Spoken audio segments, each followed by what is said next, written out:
Iran এবং ইসরায়েলের যুদ্ধ এখন তুঙ্গে। এই যুদ্ধ সহসা বন্ধ হওয়ার কোনো উপায় দেখা যাচ্ছে না। বরং যে যুদ্ধ, সেই যুদ্ধে বিশ্বের পরাশক্তি আমেরিকা যদি অংশগ্রহণ করে এবং তারপর যদি সেটাকে সামাল দেওয়ার জন্য রাশিয়া, চীন ইরানের পক্ষে যুক্ত হয়, সেটা তৃতীয় বিশ্বযুদ্ধে রূপান্তরিত হবে। এই গেল এক। ২ নম্বর হলো যে এই মুহূর্তে যদি আমেরিকা নিজেকে দূরে রাখে, যুদ্ধে অংশগ্রহণ না করে, তো সেক্ষেত্রে তার একটা মারাত্মক পরিণতি অপেক্ষা করছে।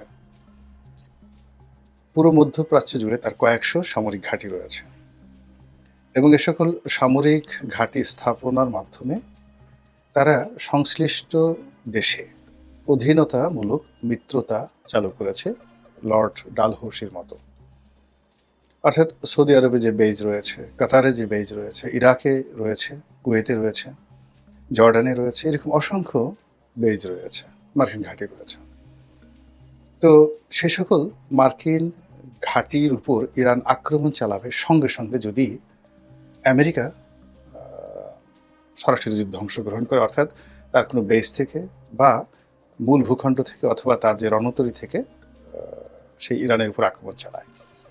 তো সেক্ষেত্রে পরিস্থিতির কথা চিন্তা করুন যে ইরান খুব দ্রুত ইরাক দখল করে নিতে পারবে এবং ইরাকের জনগণ ঠিক এই সুযোগের অপেক্ষায় বসে আছে।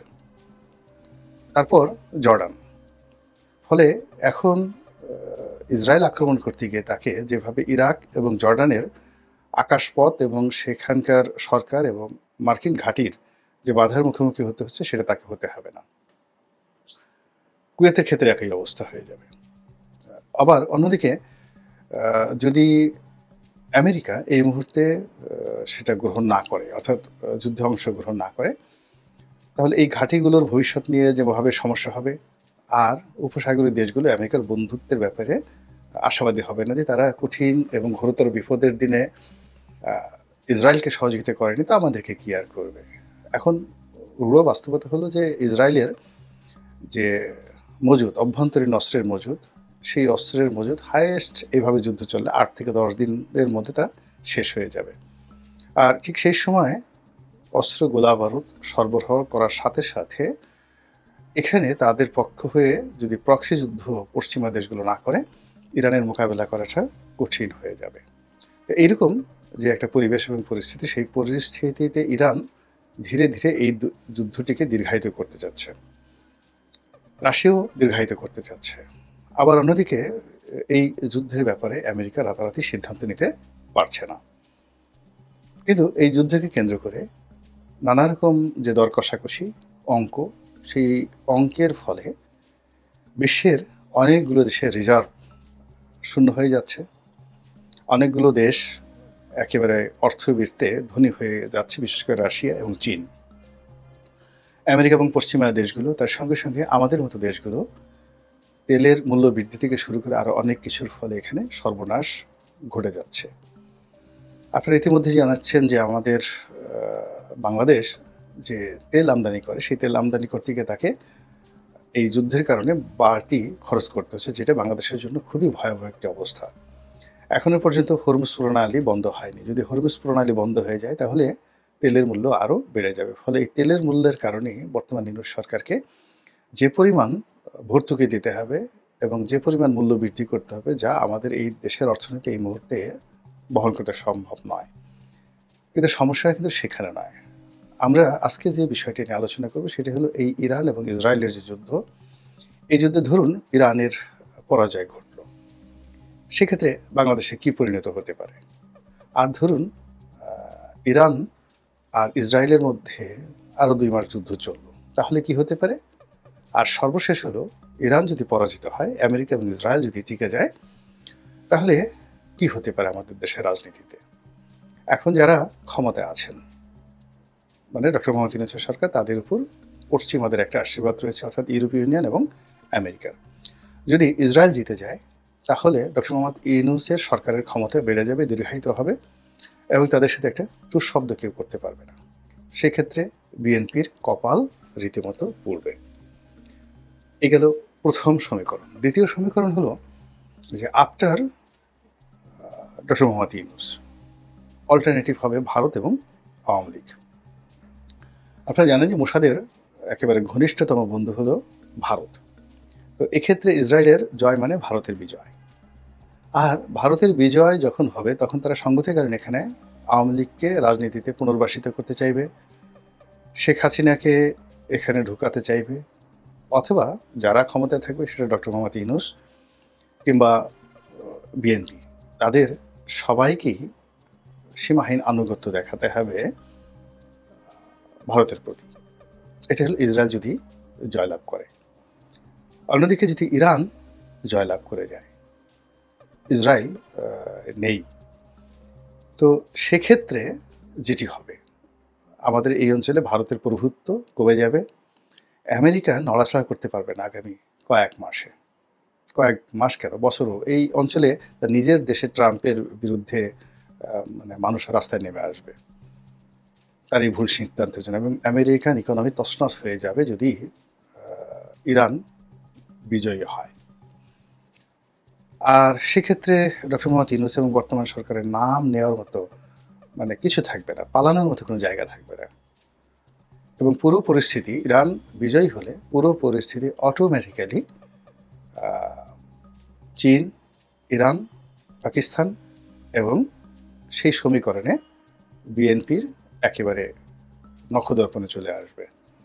এখন যেভাবে এশরাক নগর ভবন দখল করে সেখানে মেয়রগিরি করতে চাচ্ছে, আর তখন সারা বাংলাদেশ বিএনপি যেভাবে বলবে ওভাবেই হবে। এখন সেই সুযোগটি বিএনপি কীভাবে কাজে লাগাবে, তার জন্যই বিএনপিকে এখন থেকে প্রস্তুতি নিতে হবে, ভীষণ রকমভাবে প্রস্তুতি নিতে হবে যে যদি সুসময় আসে সেই সুসময়টাকে কীভাবে কাজে লাগাতে হবে।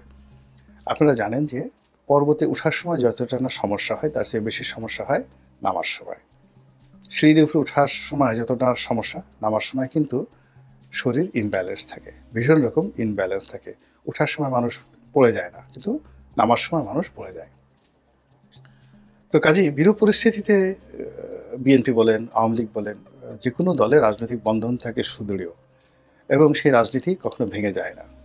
কিন্তু যখন সুসময় আসে, জোয়ার আসে, জোয়ারে মানুষ কাণ্ডজ্ঞান হারিয়ে ফেলে। নতুন জোয়ার আসলে যেভাবে দেখা যাচ্ছে যে মাছ লাফাতে থাকে, ছোট ছোট মাছ ডিম পাড়তে থাকে, বাচ্চা হতে থাকে এবং জেলেরা মনে আনন্দের মাছ ধরতে থাকে, তেমনি রাজনীতিতে যখন সুসময় আসে সেই সুসময়টা যদি ঠিকমতো বরণ করে নেওয়ার মতো প্রস্তুতি না থাকে তাহলে সব কিছু এলোমেলো হয়ে যায়।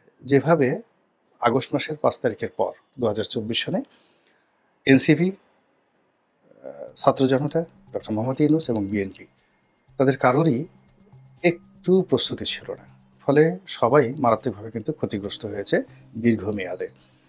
সেই তুলনায় জামাত তুলনামূলকভাবে তাদের প্রস্তুতি ছিল, তুলনামূলকভাবে তারা অন্যান্য রাজনৈতিক দলের চেয়ে ভালো আছে।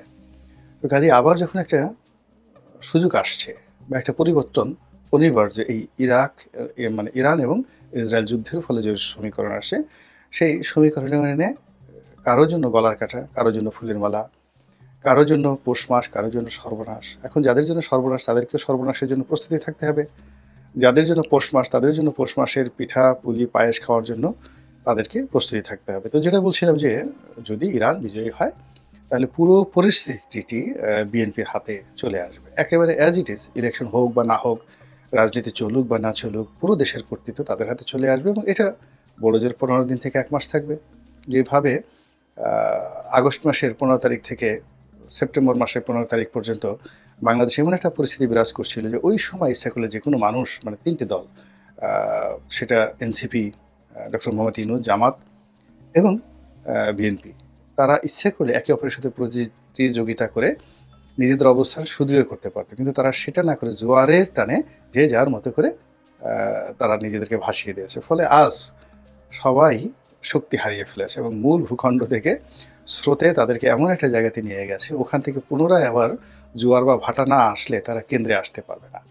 ধরুন চাঁদপুরের মাছ, সেটা জোয়ারের টানে একেবারে সেই জোয়ার তো বঙ্গ থেকে আসে, তো চাঁদপুর থেকে সোজা সেই চলে আসছে যমুনা ব্রিজের ওখানে সিরাজগঞ্জে। এখন সিরাজগঞ্জ থেকে যদি আবার ভাটার টান না হলে তো সে যেতে পারবে না চাঁদপুরে। তো এরকম অবস্থা প্রতিটি রাজনৈতিক দল, ক্ষমতার অংশীজন যারা আছেন, তারা এই রাজনৈতিক জোয়ারে এমন একটা জায়গাতে চলে এসেছে যেই জায়গা থেকে আসলে এখন কেন্দ্রে ফেরা সম্ভব নয়। ফলে এই যে আগামীতে আবার একটা জোয়ার আসছে এই ইরান ইসরায়েল যুদ্ধকে কেন্দ্র করে, এবং সেই জোয়ারে সেইটা জোয়ার না ঠিক, সেটাকে ভাটা, কারোর জন্য ভাটা, আমাদের দেশের জন্য ভাটা, এবং সেখানে আবার সবাই গিয়ে একটা কেন্দ্রে মিলিত হবে, এবং ওর জন্য যার যত সুন্দর প্রস্তুতি থাকবে সে তত ভালো করতে পারবে। তো সেক্ষেত্রে যেটা যদি বললাম যে আমেরিকা যদি জিতে যায়, ইসরায়েল যদি জিতে যায়, তাহলে পুরো পরিস্থিতি ডক্টর মোহাম্মদ ইউনূসের নিয়ন্ত্রণে চলে আসবে। এখন সেই নিয়ন্ত্রণে তিনি যদি আনতে পারেন সবকিছু, সেনাপ্রধান বলেন, ক্যান্টনমেন্ট বলেন, বঙ্গভবন বলেন, বিপ্লবী সরকার বলেন, সবকিছু তার হুকুমে চলবে, এভরিথিং ফর 1 মান্থ। এখন তিনি সেটাকে কিভাবে কাজে লাগাবেন? যখন যেটা তিনি পারছেন না, তিনি এখন তার খুব রাগ হচ্ছে, এরশাকে গ্রেপ্তার করতে তিনি চাচ্ছেন, কিন্তু তিনি পারছেন না। কিন্তু ওটা তিনি পারবেন। এই যুদ্ধের ওই পরিস্থিতি যাকে ইচ্ছা তাকে তিনি ক্রস ফায়ারে ফেলে দিতে পারবেন, nobody will ask him. আবার যদি বিএনপির জন্য ঠিক সেম পরিস্থিতিটা তৈরি হবে, তারা যা ইচ্ছে তাই করতে পারবে যদি ইরান জিতে যায়।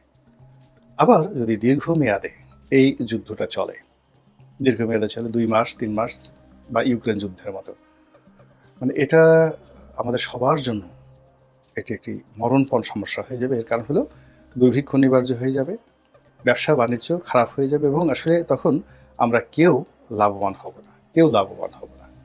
সুতরাং আল্লাহ রাব্বুল আলামিন তাই করুন যেটা আমাদের সকলের জন্য ভালো হয়। আসসালামু আলাইকুম ওয়া রাহমাতুল্লাহি ওয়া বারাকাতুহু।